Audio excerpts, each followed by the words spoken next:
sign on the door that says, they'll come back after 2 o'clock and go back on lunch. So you get a 2-hour lunch? I don't get a 2-hour lunch. Over there in the EOC building in Georgia. Oh, that's right. Yeah. You have to go around back and, it's like you got another secret knowledge. Okay, I'd like to call the meeting to order. And before we begin, let's stand for a moment of silence and the Pledge of Allegiance.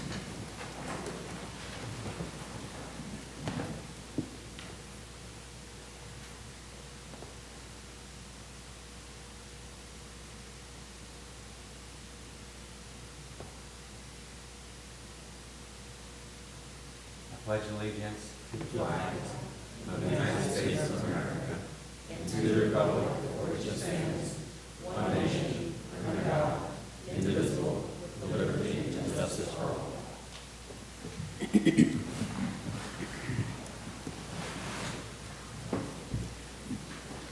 Thank you. Could I have the roll call, please?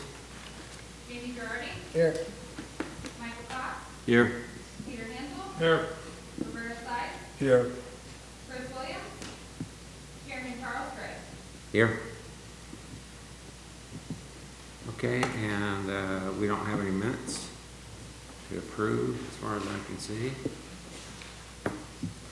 So anybody who intends to come up and give testimony today, if you'll stand and be sworn, please. Do you swear and affirm the testimony you're about to give is the truth, so help you God? Okay, and you want to have proof of publication? The items were published in the History Times on October 25th, 2019, or by active and mail out to site. Okay, thank you. So welcome today. The Planning Commission is appointed by the County Commissioners, the Board of County Commissioners, and we meet twice monthly. We serve as a local planning agency, and we hold public hearings and transmit to the Board of County Commissioners recommendations on comprehensive plan amendments, land code amendments, rezonings, and conditional use requests. Planning Commission is the final decision-making body for special exceptions, certain appeals, variance requests, and certain alternative standard requests. However, final decisions may be appealed to the Board of County Commissioners. If anyone is in opposition to any land development code amendment, rezoning, conditional use, or any item where the Planning Commission transmits a recommendation to the Board of County Commissioners, it's important for you to attend the appropriate Board of County Commissioner meeting. For those of you who are not familiar with the format, we have the way we handle this is that we have, in some cases, I don't think we do today, but we have continuances, which I don't think we have any today unless there's ones asked for, where the staff or the applicant has asked for their application to be continued, and it's been our tradition to grant those continuance requests unless there's extenuating circumstances. We have a consent agenda where items on that agenda are gone through one at a time. I'll read them off, and if there's anybody here that would like to have them pulled or heard or ask questions about, raise your hand as I read each item, and we'll pull it off consent, and it'll be heard with the regular items, which is the third item. Those items remaining on consent will be approved at one time, and then we'll move forward. Applicants will have 3 minutes to make their presentation, and the respondents or questioners will have 3 minutes to ask questions.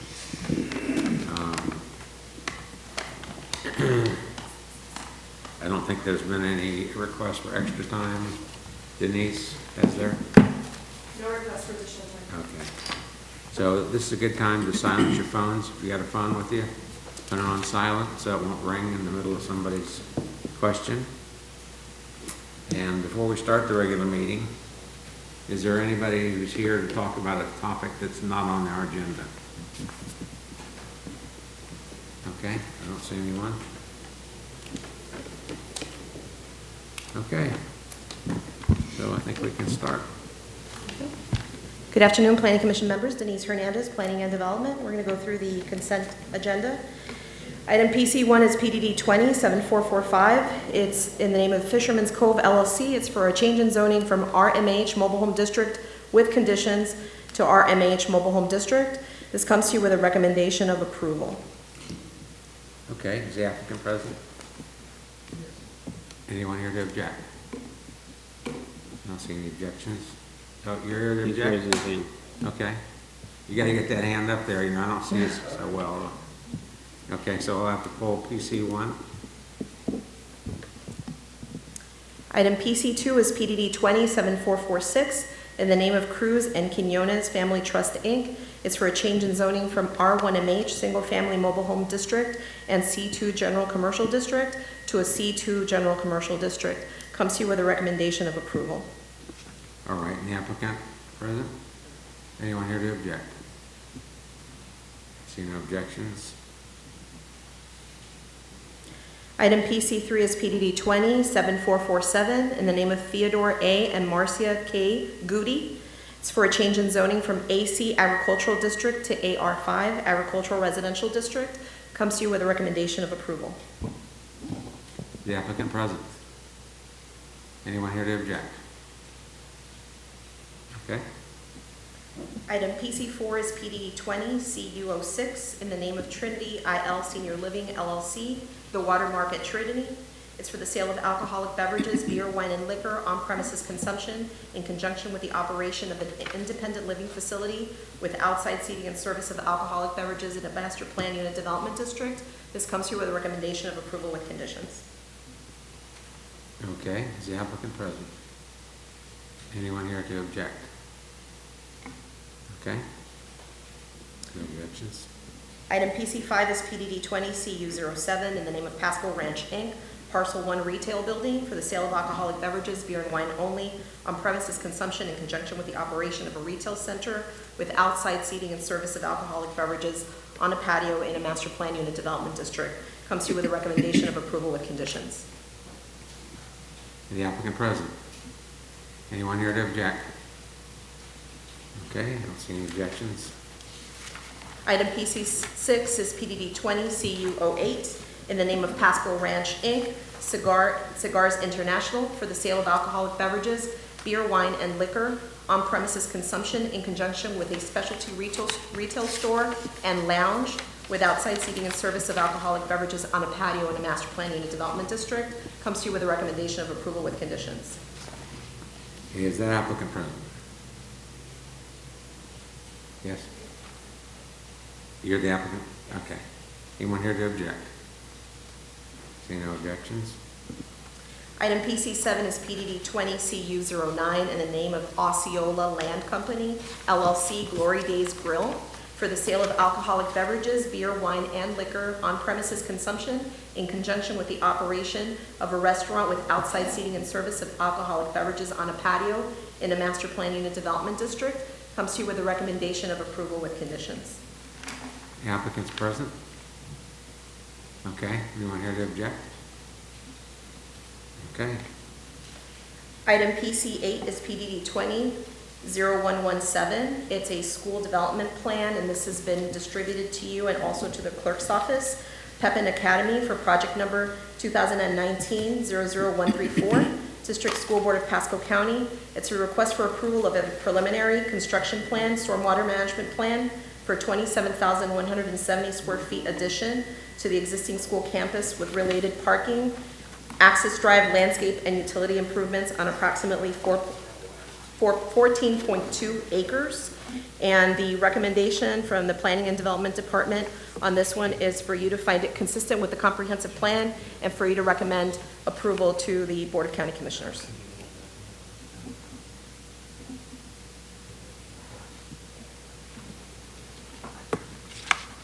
the applicant present? Anyone here to object? See no one. Mr. Chairman, I'll move for approval of items PC 2 through 8. Okay. We have a motion to approve PC 2 through 8 with conditions. I'll second. We have a second. Any further discussion? All in favor of that motion? Aye. Opposed? Motion carries. Okay. You're not gonna wanna pay us for all of today, you know? So we're going to go to item PC1, which is PDD 207445. This is a rezoning, Fisherman's Cove LLC. This goes from RMH Mobile Home District with conditions based on a 1986 rezoning that imposed a condition requiring a 35-foot open space between the parcels between the actual mobile home park and the parcels to the east, and the requirement for a site plan, which is in the code normally, to RMH. As today it stands, we don't impose conditions on rezoning. The parcel is located in east central Pasco County at the southwest intersection of Clinton Avenue and Cove Lane. Again, it's RMH with conditions with a 35-foot open space requirement between the subject parcel and the parcels to the east. The open space was to actually just have open area and to have some cedar tree plantings. It didn't go into specific details. The proposed use is for an expansion to the Fisherman's Cove Mobile Home Park with a total of 28 mobile homes. The condition of approval predated the landscape and irrigation requirements in the Land Development Code. So in 1986, there would not have been a requirement to have landscaping or buffering between uses. That does exist as of 2002.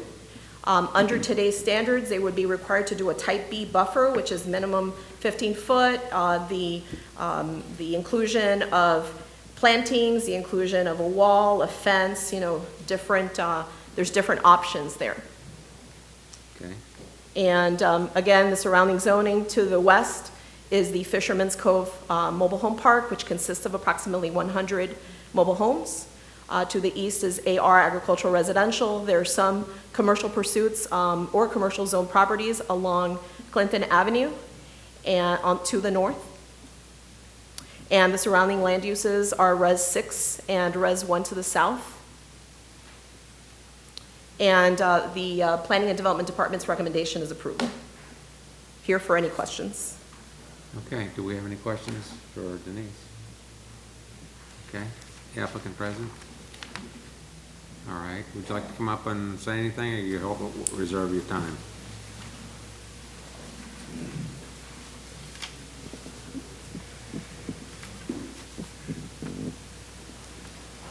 Good afternoon.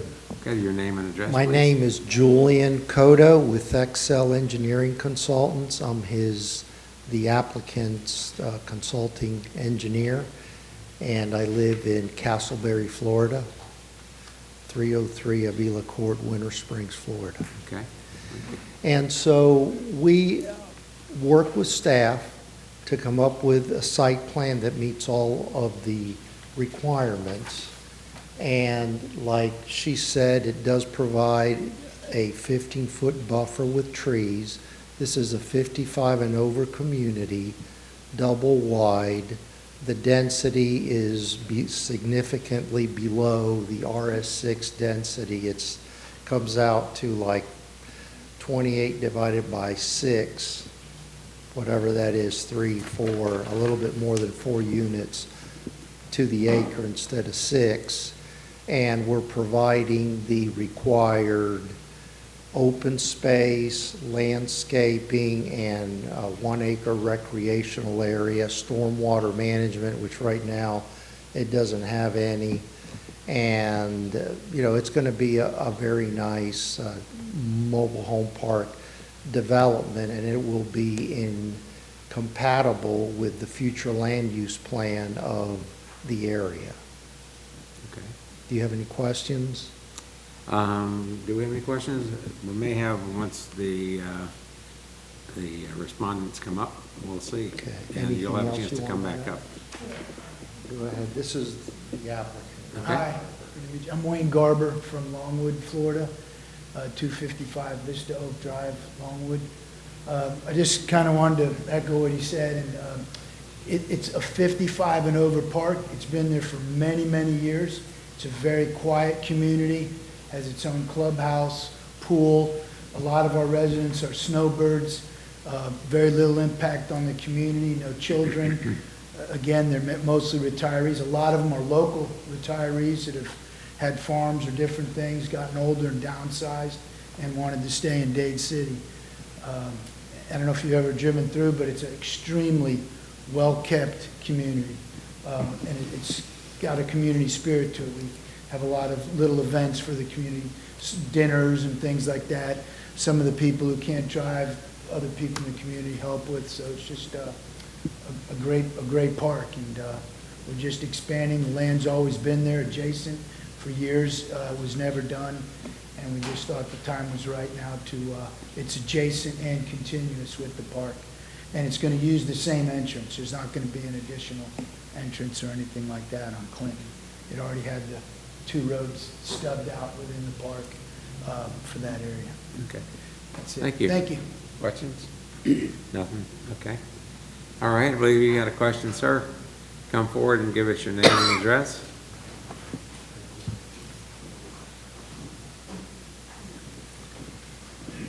Afternoon, and thank you. My name is Chuck Hartzell. I live at 11606 Pierview in Fisherman's Cove, Dade City, Florida.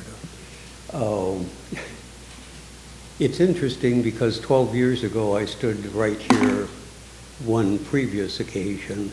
The reason this land was not developed is the commission that you folks report to rejected this based on objections from the homeowners at that time. I don't think anything has changed. I agree with Mr. Garber. We'd like to work with Mr. Garber. There is already a parking issue in the park. We have 100 units. There are only approximately less than 20 of us that are now snowbirds out of a park of 100.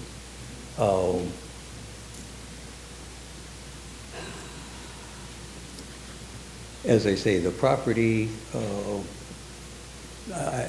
apparently from what I'm hearing, this amendment would not be considered under the current zoning, and we have numbers of other objections.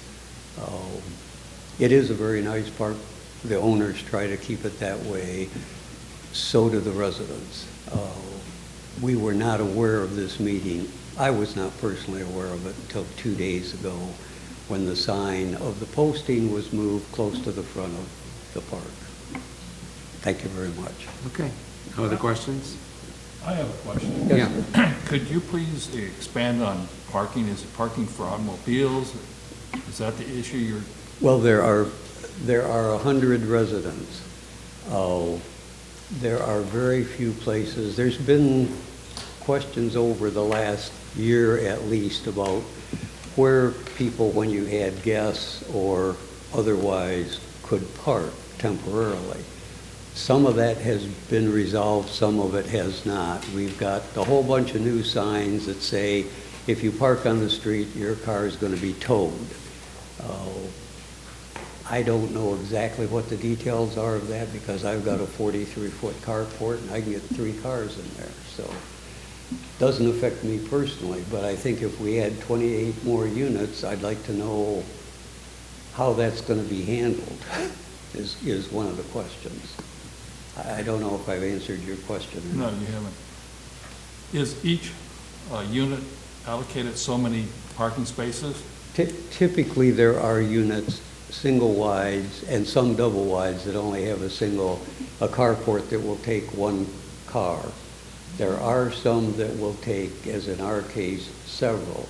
There are some additional pads that have been added and allowed that allow people to park 3 vehicles, which is a variation from what the guidelines say. But I don't think any of the residents object to that. Okay, thank you. Okay. Is that your only concern, really, the parking? No, our concern is, as well as the 28 units being added, which, as the gentleman said, goes back to 1986, was turned down, well, right before during the early stages of the crash. I can't tell you exactly, but I know the records are on file, and it's around 2006 or 7, somewhere in there. Okay. Anything else from up here? No, Okay. and the one thing I do want to say is the links online off the agenda to the maps are actually links to PC2. Yes. Just FYI.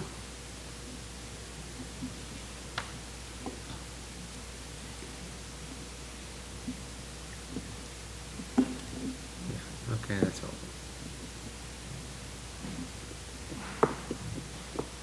Okay, no questions, so thank you very much for coming. Thank you. Mhm. Okay, is there anyone else? All right, then you want to respond to the parking questions? Or any other questions that you think? Yes, thank you. Like I said before, the development meets all the requirements of the municipality, and each home has to have 2 parking spaces, which are accommodated in the carport and the driveway.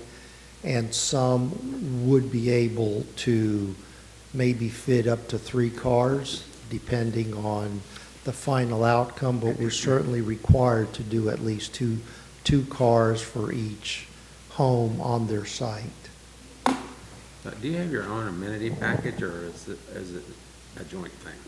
Excuse me? Do you have your own amenity package, or is this a joint thing? No, it's joint, you know, they'll use the clubhouse. There are extra parking spaces at the clubhouse. Okay. And the amenity that we'll be adding will be that 1 acre park Okay. that's required by code. And that will be shared as well. Okay, Roberta? Let me ask you something. How many square footage per unit do you have in plan to build there? How many square foot, like Yes, per the unit. size of the lot? Size of, no, size per every single unit. You say how many units you are going to do there? 28. Okay, what is the size of every single unit? I ask you this because that may give me some sense of how many parking every family will use. Right, it's not a family park, it's a 55 and over, so generally, it's going to be less than 2 people. That is my question. Let's see, an average would be 1.5, 1.25 to 1.5 My understanding of people per family, lot. I expect when I get it 55, I still having a family. So that's what I say. But I understand your point. I just Yeah. want to know how many square footage. Yeah, maybe Wayne can answer that question better. I'll let him answer it. Mhm. No. How big are the homes? But Oh, just, the home? A lot of the homes we buy are anywhere between 24, 26 wide by anywhere from 50 to 56 feet long. So 1,300 square footage approximately. Really small. I could do the math. Maybe around 1,200 Mhm. Yeah, they're small. So And if I mo- can offer some information on here, and I apologize, this is from the pre-application meeting notes that were held on July 2nd, 2019.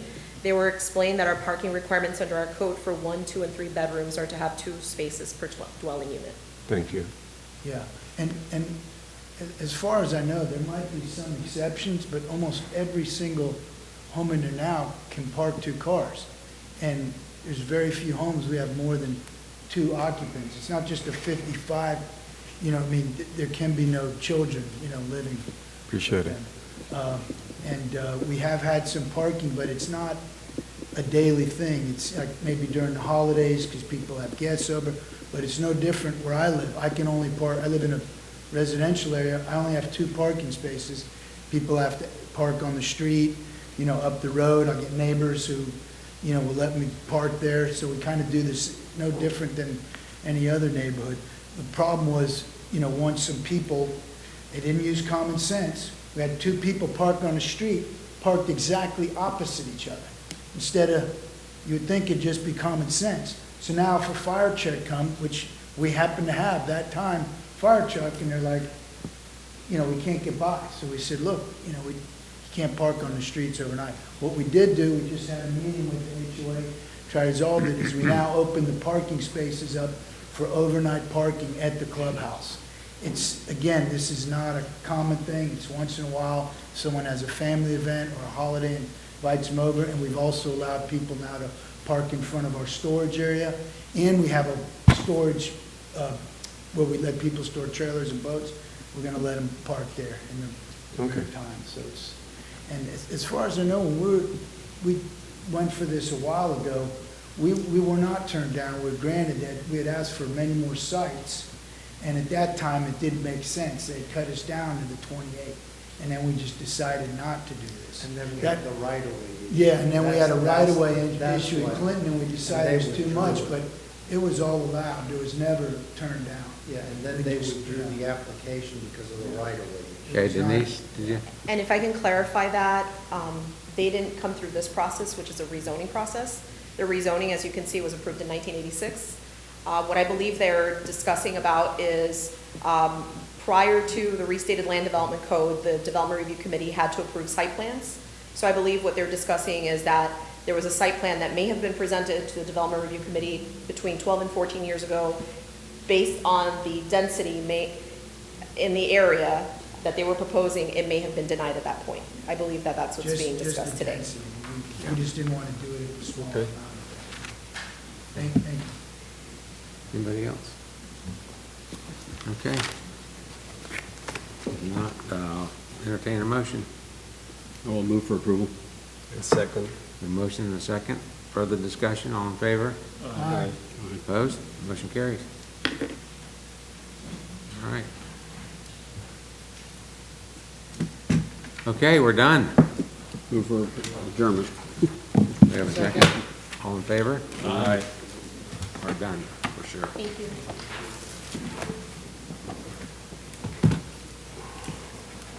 Unless David says.